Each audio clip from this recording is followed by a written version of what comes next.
Arestado ang isang mag-live-in partner na nahulikam na nagnakaw sa isang vulcanizing shop sa Quezon City. Aminado ang dalawa sa krimen. May unang balita si James Agustin. Huminto ang isang motorsiklo sa labas ng vulcanizing shop sa bahaging ito ng Congressional Avenue sa Quezon City, mag-alas 10 kagabi. Ang lalaking rider kinausap ang nakaupong empleyado ng shop. Matapos iparada ang motorsiklo, bumaba ang rider na makikitang may iniabot na pera sa empleyado. Naiwan naman ang angkas na babae sa motorsiklo. Sa anggulong ito ng CCTV, kita ang lalaki na pumasok sa loob ng shop na tila may hinahanap. Ilang saglit pa, kinuha na niya ang cellphone. Bumalik ang lalaki sa motorsiklo at saka sila umalis sa lugar. Kwento ng empleyado ng shop na siyang may-ari ng cellphone.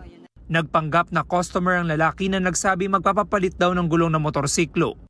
Ang problema, wala raw siyang panukli sa 1,000 piso na iniabot ng lalaki, kaya niya ito pinapalit sa kalapit na tindahan. Sinalubong po ako doon, nagtanong pa uli kung magkano babayaran, napailing, tapos babalikan na lang daw. Maghanap pa daw ng ibang shop yun eh. Saglit lang po yun, minuto lang po kasi yun, alam ko at kung saan ko nilagay yung cellphone eh. Ayun po yung nasa isip ko, pagpunta ko po, ayun na, wala talaga cellphone. Nakumpirma ang pagnanakaw sa tulong ng mga kuha ng CCTV. Naligaga siya, sir. Tapos sa pinareview niya po sa akin yung CCTV. Tapos nangyari po, yun nga po, yung papagka-review po ng CCTV, may dalawang magkasamang babae at saka lalaki.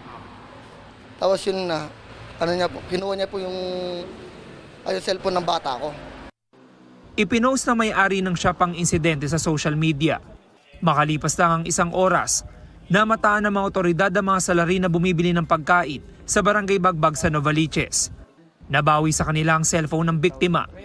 Bali, habang nagro-rubing kami, may humingi ng tulong sa amin ng mga kabataan na sinabi nila yun daw yung suspect na nakita nila na nakapost. Kaya nung pinuntahan kagad namin, tas hinold namin sila. Hindi residente ng Barangay Bagbag yan. Dayo lang, napadaan lang sa lugar namin.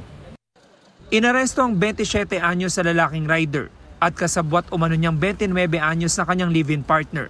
Aminado ang dalawa sa nagawang krimen. Natukso lang, sir. Pero ano gagawin sa cellphone? Soli na lang po, sir.